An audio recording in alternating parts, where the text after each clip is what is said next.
చట్టం వచ్చి దేశమంతా కూడా ఇది చేయాలని కేంద్రం నుంచి సలహా సూచనలు వచ్చాయి. ఈ టైటిలింగ్ యాక్ట్ ఇవాళ పేపర్లో చూస్తే ఆళ్ళు లేదు సూళ్ళు లేదు ఈయనంట దాన్ని రాగానే దాన్ని రద్దు చేస్తాడంట. ఇగో చట్టం పనికి మాలని సంతకాలు పనికి మాలని పేపర్ ఇది ఏంటిది?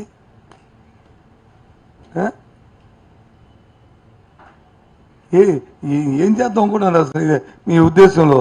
ఈ వ్యవస్థని దీన్ని ఈనాడు పత్రికనే రామోజీరావుని చంద్రబాబుని కలిసి ముందు సలహా ఇయ్యు, ముందు ఇవన్నీ ఎందుకు, ఆయనకు సలహా ఇయ్యు. మీకు విషయం చెప్తాను, ఈ దేశ రాజకీయాల్లో జగన్మోహన్ రెడ్డి అనే వ్యక్తి ఒక యూనిక్గా ఒక ట్రెండ్ సెట్ చేస్తున్నాడు.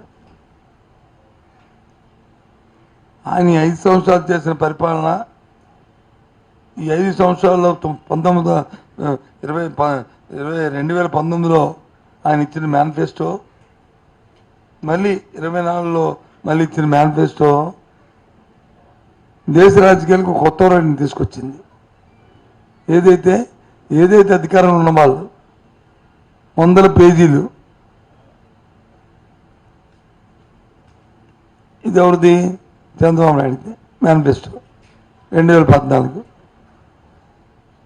ఎన్ని పేజీలు ఉన్నాయి చూడండి, ఎన్ని పేజీలు ఉన్నాయి?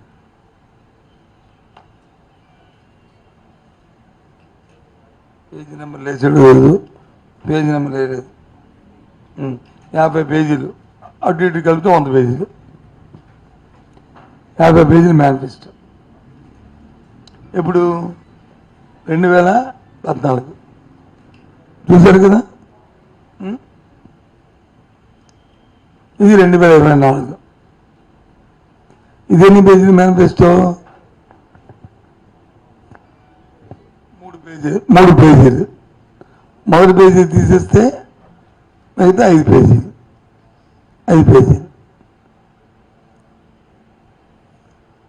మా మేనిఫెస్టో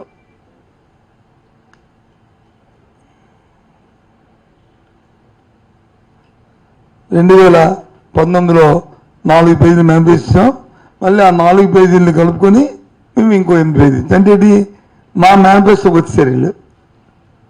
అంటే జగన్మోహన్ రెడ్డి గారు ఏదైతే ఆలోచన చేసే నిబద్ధతతో చేయాలని ఓ నిజాయితీతో ఈ రాష్ట్ర రాజకీయాలు తీసుకుని మార్పేట తెలుసా? ఈ మేనిఫెస్టోలే. అవునా కదా? ఎందుకు 50 పేజీ 100 పేజీ వేయలేదు అంటే ఏదైనా చెప్పిందే చేయాలి, చేసిందే చెప్పాలి తప్ప బాగోస్ మాటలు చేసి ఇవి చేస్తే ఇప్పుడు నమ్మడు.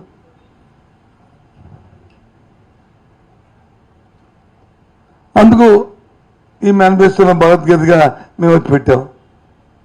సచ్చినట్టుగా ఇప్పుడు మా 2019లో మేము ఏం చేసామో ఆ దానికి ఇప్పుడు వచ్చారు వీళ్ళందరూ కూడా. ఎవరందరూ? ఈ ముఠ అంతా, ఈ ఫ్రంట్ ఏమన్నారు వెళ్ళి ఏంటండి ఇది? తెలుగుదేశం కూటమి, తెలుగులో కూటమి, ఇంగ్లీష్లో ఫ్రంట్. ఈ కూటమి అంతా ఈ 4 వచ్చారు. మళ్ళీ ఇంకొక చూడండి, ఇంకో తమాషా. కూటమిలో 2014లో మోడీ గారు, చంద్రబాబు నాయుడు గారు, పవన్ కళ్యాణ్ గారు తెలుగుదేశం పార్టీ తాలూకా స్థాపించిన ఆదినాయకుడు ఎన్టీ రామారావు ఫోటోలు 14లో. ఇప్పుడు కూటమి మేనిఫెస్టోలో ఎవరు ఉన్నాయి? ప్రజాగల్వం పెట్టి 2. మరి మిగతా 2 ఏమి లేదు. అలా పార్టీలు లేరు ఉన్నారు. ఈ మేనిఫెస్టోకి సంబంధం ఉందా లేదా? అది పార్టీలో దీన్ని అంగీకరించినప్పుడు ప్రజెంట్కి అంగీకరించాలి? డైరెక్ట్ క్వశ్చన్, నా ప్రశ్న. మీ కూటమి పార్టీలే దీన్ని అంగీకరించినప్పుడు వాళ్ళందరూ లేనప్పుడు ఈ రాష్ట్ర ప్రజలు ఎందుకు అసలు దీని గురించి అసలు ఆలోచన చేయాలి, డిస్కస్ చేయాలి. ఇది చెత్తబుట్టలో బయట పనికొస్తుంది తప్ప ఇది దేనికి పనికొస్తుందా చెప్పండి. ఈ రాష్ట్ర ప్రజలందరూ చూస్తున్నారు, దీనికి ఆన్సర్ చెప్పానండి. ఎవరైనా కూటమిలో ఉన్నప్పుడు ఇగో అందరూ కలిపి మా మేనిఫెస్టో బొమ్మలు వేసి పెట్టారు, ఇదిగో ఇచ్చారు, ఎంత మేనిఫెస్టోలు ఇచ్చారు. మరి వాళ్ళు వచ్చి ఎందుకు ఇచ్చారు అంటే ఇంతమందికి ఇచ్చారంటే మా మా వైసీపీ మేనిఫెస్టో కూడా 5-6 పేజీలు ఉంది కాబట్టి మేము 5-6 పేజీలు ఇవ్వాలి ఫ్యాషన్, కానీ మా లైన్కి వచ్చారు, సంతోషం. మీరు అన్నీ మా కాపీలు కొడతారు కాబట్టి ఇది మా కాపీ కొట్టారు, సంతోషం. ఎందుకంటే జగన్మోహన్ రెడ్డి ఓ దిక్సూచి కాబట్టి వచ్చారు, సంతోషం. మరి మీ బొమ్మలేవి, మరి మీ బొమ్మలేవి, ఈ బొమ్మలేవి, ఈ 2 బొమ్మలు, మరి 4 బొమ్మలేవి అంటే ఈ 4 బొమ్మలు ఉన్న మోడీ గారు, దీన్ని అనుకుని మోడీ గారు ఫోటో లేదు, ఇప్పుడు ఓకే. మరి రాష్ట్ర ప్రెసిడెంట్ ఫోటో ఉన్నా కదా అధ్యక్షులు, మేము ముగ్గురు ఫోటో ఉండాలి కదా. ఇప్పుడు మోడీ గారు వచ్చి దేశ రాజకీయాలు ఉన్నారు కాబట్టి దేశానికి సంబంధించిన అంశాలు ఎన్ని ఉన్నాయో మళ్ళీ ఇంకో రాష్ట్రంలో అడుగుతారేటో అన్ని భయం ఉండొచ్చు, ఏదో ఒక కారణం ఉండొచ్చు. కనీసం రాష్ట్ర అధ్యక్షులు ఫోటో ఇది అంటే బీజేపీకి కూటమిలో ఉన్న ఒక పార్టీకి దీన్ని అండాల్సి చేయలేదు. దీన్ని అండాల్సి చేయనప్పుడు, దీన్ని వాళ్ళు ఒత్తాసపడినప్పుడు దేనికి పనికి వస్తుంది, దీన్ని ఎందుకు అసలు దాని గురించి డిస్కస్ చేయాలా? సరే, దాంట్లో ఉన్న అంశాలు మంచివా చెడా, అది సాధ్యమా అసాధ్యమా, అది సాధ్యమా అసాధ్యమా, అది పనికొచ్చిందా లేదా అన్న దాన్ని తర్వాత అంశాలు ఆలోచిద్దాం. కాదు కదా ఇది. ఈ 4-5 రోజులు తెలియని గందరగోళాలు ఇవి. ఒకటి, ఏదైతే సమగ్ర భూ సర్వే జరుగుతూ తర్వాత వచ్చిన ల్యాండ్ టైటిలింగ్ యాక్ట్ ఏదైతే వస్తుందో, జాతీయ స్థాయిలో ఒక విధానం ఉంది, ఒక టైటిలింగ్ యాక్ట్ మార్చి పకడ్బందీగా రావాలని ఏదైతే నిర్ణయించారో ఆ నిర్ణయాల్లో భాగంగా మన ఆంధ్ర రాష్ట్రం కూడా మిగతా రాష్ట్రాలతో పాటు మనం కూడా తయారు చేసి ఒక ముసాయిదాన్ని వాళ్ళు ఇచ్చిన డ్రాఫ్ట్ కాపీని దానికి తుది మెరుగులు దిద్ది మన ప్రజలకి, మన మనోభావాలకి, మనకి అందరికీ ఉండేటట్లు ఇంకా ఉన్న లొచ్చుకుల్ని అరికట్టి చేస్తాం. అలాగే దాంతోపాటు రిజిస్ట్రేషన్లో కూడా కొన్ని మౌలికంగా కొన్ని రిఫార్మ్స్ తీసుకొచ్చి ఆ కార్యక్రమం చేశాం. దాన్ని వచ్చి రిజిస్ట్రేషన్లు కాదు, ఇది ఊరికనే జిరాక్స్ కాపీలు ఇస్తారట. ఇదేంటి ఇంత దౌర్భాగ్యం, ఇంత పచ్చి అబద్ధం మాట్లాడడం, ఈ ధర్మా చెప్పండి. ఇది ప్రజలు కాదు, మీరు క్రిమినల్స్ కాదు, ఇలాంటి అబద్ధాలు చెప్పిన వాళ్ళు ఏమన్నారు, క్రిమినల్స్ కాదు, అమాయకులు తెలియని వాళ్ళ ప్రజల్ని మా ఆందోళన పరచడం కాదు. ఈ యాటిట్యూడ్ మంచిదా? తెలుగుదేశం పార్టీకి కానీ, లేకపోతే దాన్ని ఒత్తాసపడుతున్న పార్టీలకు కానీ, లేదు అంటే ఈనాడు పత్రిక కానీ, లేదా ఆంధ్రప్రదేశ్ పత్రిక కానీ, అటు ఒత్తాసపడుతున్న ఈ టీవీలకు కానీ ఇది ధర్మా? ఇది చా ఎంత బతుకు ఇండియా సౌలోకి అయిపోయింది పాపం రామోజీరావు బతుకు. ఏం సార్, ఎంత బతికి ఇంటి కదా చావంటారు కదా, అలా తయారైంది రామోజీరావు బతుకు. ఇంత దిగజారిపోతాడు అనుకోలేదు నేను. చాలా తప్పు. అన్ని మీ ద్వారా రాష్ట్ర ప్రజానికి ఏ విధంగా పోలు పెట్టుకోవద్దు. నన్ను ముఖ్యమంత్రి ఆయన నోటితో చెప్పారు, ఇంకా మీ ఆస్తులకు పకడ్బందీగా మీ తాలూకా మీ ఆస్తికి ఈ ప్రభుత్వం జవాబుదారీ. మీ డాక్యుమెంట్లు మీకే. Common sense point. రిజిస్ట్రేషన్ చదివితే డాక్యుమెంట్ ఎవరంటే జాగ్రత్త కప్పిస్తారండి, డాక్యుమెంట్ వచ్చి గవర్నమెంట్ పెట్టుకుంటుంది. ఇది ఎవడే ఇలాంటి పెద్ద మాటలు మాట్లాడుకోవాలి, తప్పు కదా ఇది. సారీ, ఇది చెప్పండి, మీకు ఏమైనా డౌట్లు ఉంటే డౌట్లు క్లారిఫై చేస్తాను. అది అది అది అబ్జెక్షన్ కాదు. ఏదో అది వేరు. సీఎం గారు ఫోటో ఉండడం వల్ల లీగల్గా అదేమీ చల్లదని లేదు కదా. నేను లీగాలిటీ గురించి మాట్లాడతాను, మీరు వచ్చి యాలిగేషన్ గురించి మాట్లాడతారు. ముందు లీగాలిటీకి మీకు సమస్య లేకపోతే అప్పుడు యాలిగేషన్లోకి వస్తాను, దానికి సమాధానం చెప్తాను.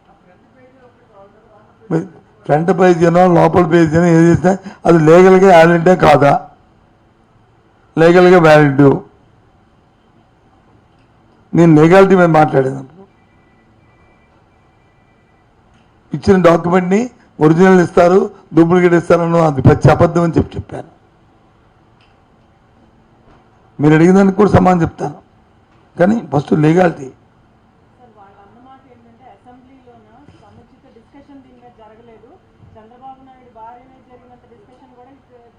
మూడు సార్లు జరిగింది ల్యాండ్ టైటిల్ మీద అసెంబ్లీలో 3 సార్లు. ఎందుకంటే మొదటిసారి రాజస్థాన్ కేంద్రాన్ని పంపించాం ప్రెసిడెంట్ సైన్ కావాలని, దాన్ని వచ్చి మళ్ళీ వాళ్ళు కొన్ని కొరియలేసి పంపించారు. మళ్ళీ తీసుకొచ్చాం, మళ్ళీ అసెంబ్లీలో మళ్ళీ మా కౌన్సిల్లో పెట్టాం, మళ్ళీ పంపించాం, మళ్ళీ వాళ్ళు కొన్ని డౌట్స్ అడిగారు, మళ్ళీ దాన్ని మళ్ళీ క్లారిఫై చేస్తాం, మళ్ళీ చేసి పంపించాం. లేదంటే ఎలాగవుతుంది? వాళ్ళు అసెంబ్లీలో బాయ్కట్ చేసి ప్రతినిధులకు వాళ్ళకి ప్రజా సమస్యల పట్ల బాధ్యత లేకుండా నేను జరగలేంటే ఎలాగవుద్ది? ఇంకో తొలగించాం కదా, అవి పచ్చి అబద్ధం. రిజిస్ట్రేషన్ చేసిన వాళ్ళు ఎవరు డాక్యుమెంట్కి ఇస్తారు అంతే తప్ప జిరాక్స్ కాపీ ఉన్నది పచ్చి పచ్చి అనకూడదు, భాష అనకూడదు అనుకుంటుంది, పచ్చి బూతు.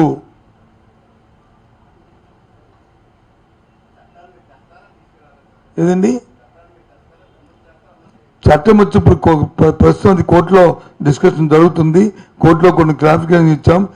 ఇంకోటి కూడా చెప్తున్నాం, ఈ చట్టం చేసే ముందు, ఇది అమలు జరిపే ముందు ప్రతి గ్రామంలో కూడా ఏదైతే ఇప్పుడు భూ సర్వే జరుగుతుందో, ఏ గ్రామంలో అయితే భూ సర్వే అయిపోతుందో ఆ భూ సర్వే అయిపోయిన గ్రామాల్లో మళ్ళీ దీనికి పబ్లిక్ హియరింగ్ పెడతాం.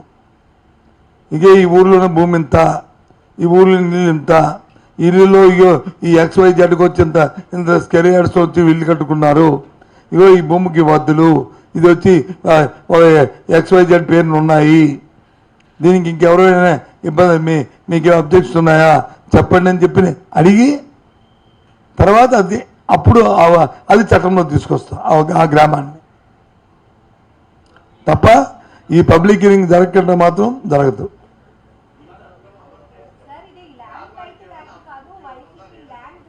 అవును, అదే మరి దేనికి దానికి అమ్మా మీరు పవన్ కళ్యాణ్ గారు సినిమా పాపం ఆయనకి ఎక్కువ అది అంటే పాపం డైరెక్టర్లు రైటర్లు వచ్చి రాసిస్తారు, రాసిస్తేప్పుడు ఆ పదాలు బాగుంటాయి, ఇది సినిమా చూడడానికి ఎఫెక్టివ్గా ఉండాలి కదా.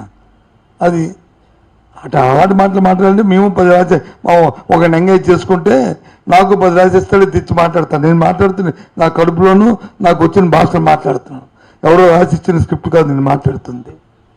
నేను రైటర్ని పెట్టుకుంటే ఇంతకంటే పెద్ద పెద్ద పదాలు వాడతాం, ఇంతకంటే పెద్ద పెద్ద పదాలు వాడతాం మేము రైటర్లు పెట్టుకుంటే రాస్తే. ఏంటి ఎక్కడ వైసీపీ ఎక్కడ ఆయనకి ఇది ఇబ్బంది అనిపించింది చెప్పనండి, విషయం చెప్తే దానికి ఆన్సర్ చేస్తాం. విషయం చెప్పకుండా అదే అంటాను నేను, యాక్టర్ రద్దు చేయడానికి ఏంటి అందులో తప్పు ఏంటి?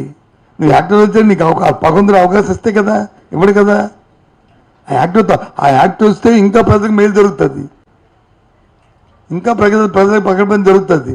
ఏదైతే లిటిగేషన్ ఇంకా తగ్గిపోతుంది. పేదవాడు ఎవడైతే ఉన్నాడో లిటిగేషన్లో దాన్ని ఫేస్ చేయలేని వాడు ఎవడున్నాడో వాడికి ఇది సేవ్ అవుతుంది. అనవసరమైన వృధా ఖర్చు ఉండదు, వృధా డబ్బు ఉండదు. దళారులు, మధ్యవర్తులు, ఈ బ్రోకర్లు, ఇది ఎవడో తాతల తండ్రులు 50 సంవత్సరాల కింద 100 సంవత్సరాల కింద మన తండ్రి గారి పేరు ఉందని చెప్పి ఊరికినే ఫేక్ డాక్యుమెంట్ సృష్టించి వచ్చిన ఈ వ్యవహారాలు పోతాయి.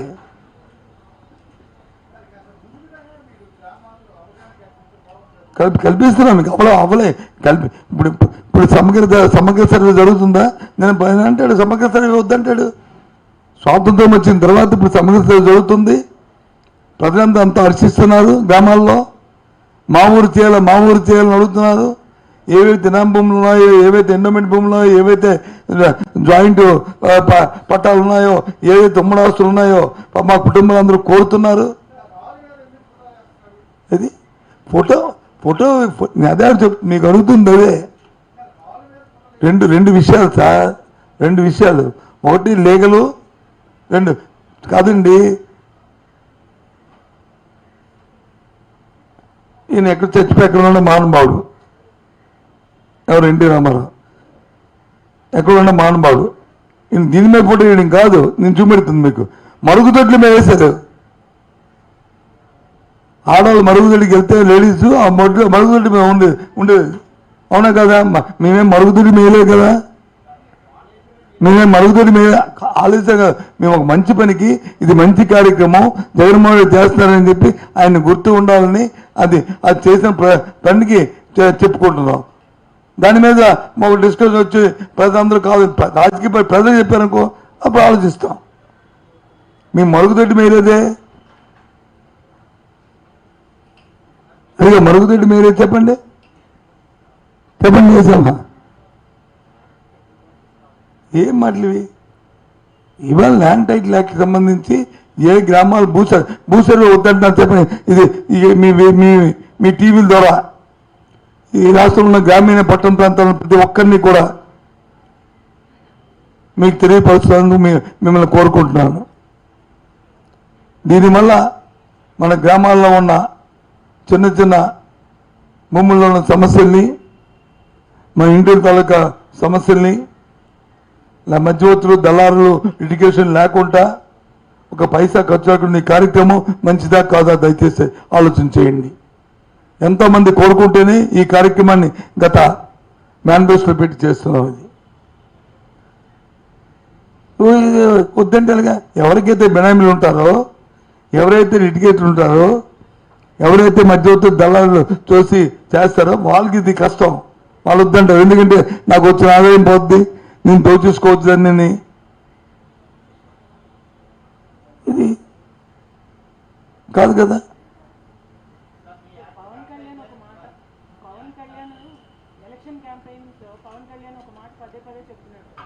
పాలసీ మేకింగ్ విషయంలో నాకు చంద్రబాబు నాయుడు కూడా విభేదాలు ఉన్నాయి. కాకపోతే నేను అక్కడికి వెళ్తే ఆయన మాట వింటాడు, జగన్ ఎవరి మాట ఎందుకు అన్నాడు. కాదండి, ఆయన ఎవరి మాట ఏంటంటే పవన్ కళ్యాణ్ ఎప్పుడైనా జగన్మోహన్కి వెళ్ళాడా? వెళ్తే తెలుస్తుంది. నేను జగన్మోహన్ రెడ్డితో రోజు మాట్లాడుతుంది. పాలసీ మ్యాటర్ వస్తే మేము డిస్కస్ చేసుకుంది. మేము చెప్పాలా ఆయన చెప్పాలా? వినని ఆయన చెప్పింది వినడానికి ఏమైనా ఆయన మా పార్టీ నాయకుడా? లేదా మా పార్టీ మ్యాండేట్ ఆయన, మన రెగ్యులేటరీ ఆయన వినడానికి? మేము చెప్పాలి మాట. మా నాయకులు అందరితో సంప్రదించిన తర్వాతే, మా పార్టీలో డిస్కషన్ తర్వాతే ఆ కార్యక్రమాలు జరుగుతాయి.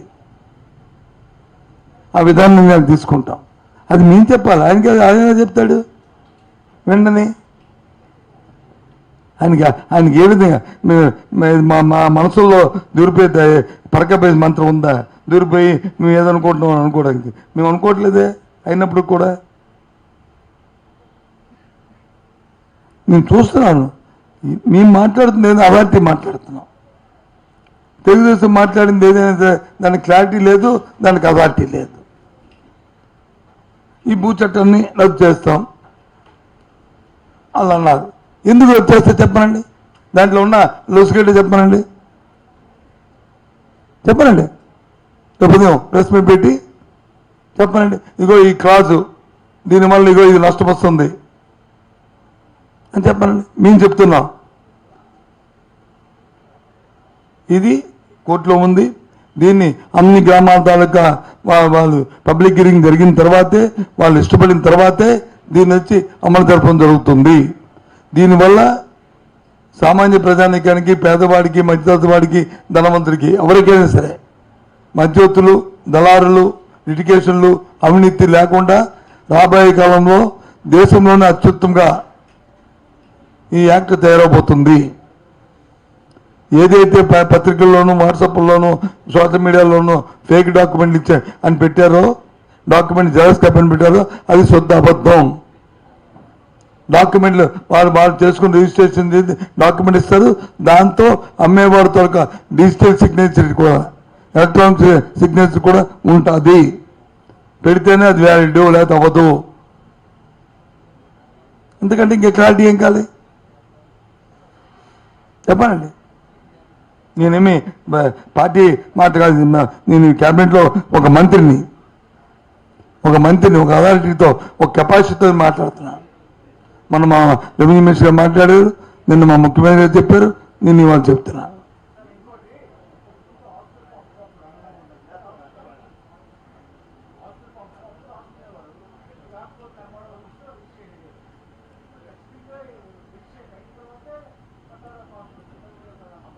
నాకు అర్థం లే.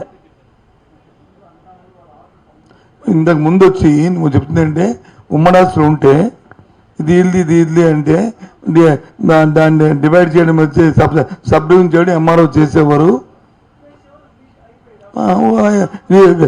సబ్ డివిజన్ చేసేవారు. చేసినప్పుడు ఎన్నో లిటిగేషన్ వచ్చాయి. ఏమని నాకు తెలియకుండా మా అన్న వచ్చి పెట్టేసి డబ్బులు పెట్టి చేయిస్తారు. ఆ లిటిగేషన్ అది అవాయిడ్ చేస్తారు. ఇప్పుడు ఆ చిన్న పొరపాటు కూడా జరగకంట. డబుల్ రిజిస్ట్రేషన్ ఒకటే, నో డబుల్ రిజిస్ట్రేషన్, నో ఇదంతా కూడా ఒకటే, ఒకేసారి. అయితే అయిన దానికి ఈ సమగ్ర సర్వే అయిన తర్వాత కూడా 2 సంవత్సరాలు రిజిస్ట్రేషన్ కూడా ఇస్తున్నారు. ఏది ఈ పబ్లిక్ అయిన తర్వాత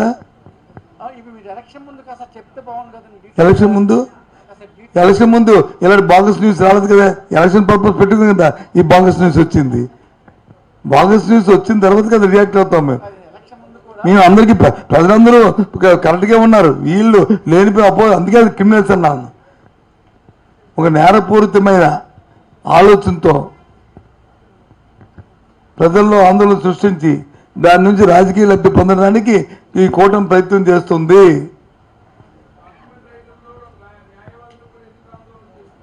మరి లిటిగేషన్ తగ్గిపోతే ఏమవుతుంది బాసు? నేను దేనికి అంతకంటే ఎక్కువ మాట్లాడను. నాకు వాళ్ళ మా అపారమైన గౌరవం, నా ఫ్రెండ్స్ అందరూ. ఏంటి ఇది ఉండొచ్చు. ఇప్పుడు ఇది ఈ ప్రొఫార్మ్ ఇచ్చేస్తాం కదా మేము, ఆధార్తో నింపించుకోండి. ఎవరుతున్నాడు రైట్ తీసిస్తానో లేదు, ప్రొఫార్మా ఇచ్చేస్తాం. ప్రొఫార్మ్ ఫిల్ చేయాలి.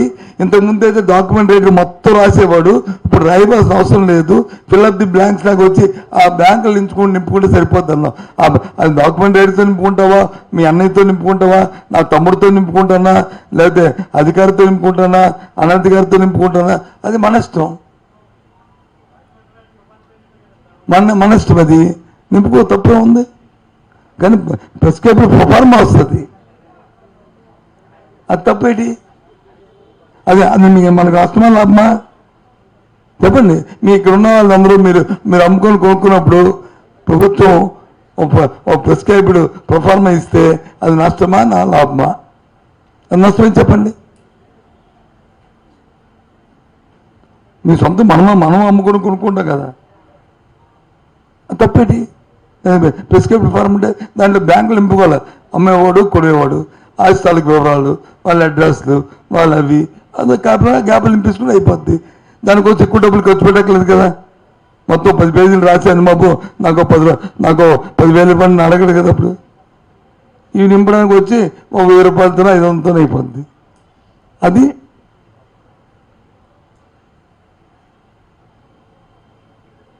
ఇంకేంటి?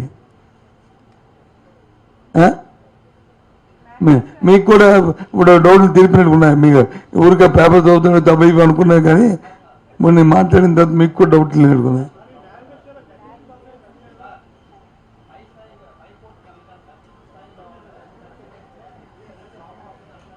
చెప్పండి, మళ్ళీ చెప్పు బాబు.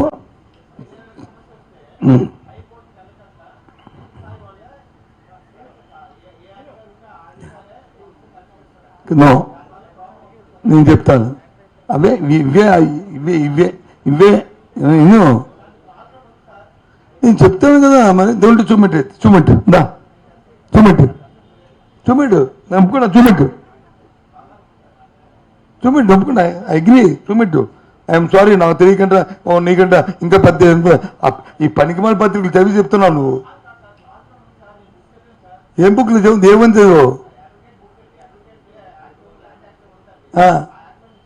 ఏమి చదువు నో కాదు పై స్థాయి ఇప్పుడు కూడా ఉంటుంది ఉండకుండా ఉండదు కాదు చెప్తున్నాను కదా ఏదైతే సమగ్ర సర్వే జరిగిన తర్వాత ఏదైతే పబ్లిక్ హియరింగ్ గ్రామాల్లో పెట్టిన తర్వాత దాని తర్వాత ఏదైతే చట్టంలో తీసుకొస్తామో లేదు చట్టంలోకి వెళ్ళక ముందే ఆ గ్రామం ఒకవేళ పబ్లిక్ హియరింగ్ అయిన తర్వాత మళ్ళీ ప్రభుత్వం వచ్చి అధికారులు వచ్చి నోటిఫై చేస్తే ఈ భూమి వచ్చి ఇది మీ ఎక్స్ కాదు వైదని అంటే వై వచ్చి నాది కాదు అని అతను అక్కడ అబ్జెక్షన్ రేజ్ చేసినప్పుడు అయినప్పటికీ కూడా దాన్ని ప్రభుత్వం ఓవర్లోడ్ చేస్తే అప్లింగ్ అథారిటీ ఉంటుంది అప్లింగ్ అథారిటీ అధికారి కాదు జ్యుడిషియల్ ఆఫీసర్ డిస్ట్రిక్ట్ జడ్జి క్యాడర్లో ఉంటారు డిస్ట్రిక్ట్ జడ్జి క్యాడర్ ఆయన మరి కోర్టు కాదా డిస్ట్రిక్ట్ జడ్జి ఉంటే కోర్టు కాదా అది అక్కడ హియరింగ్ అయిన తర్వాత అక్కడ కానీ ఫైనలైజ్ అయితే అక్కడ కానీ జడ్జిమెంట్ వస్తే ఆ జడ్జి గారి దొరికిన జడ్జిమెంట్ వస్తే దానికి వచ్చి మళ్ళీ కింద కోర్టుకి ఏది డిస్ట్రిక్ట్ జడ్జి అయిపోయిన తర్వాత కిందకి వెళ్తుంది మళ్ళీ వెళ్తుంది కదా మళ్ళీ అప్పుడు ఎక్కడికి వెళ్ళాలా హైకోర్టుకి వెళ్ళాలా అది చెప్తుంది మళ్ళీ హైకోర్టుకి వెళ్ళకండి హైకోర్టుకి ఉందని చెప్తున్నా కాదు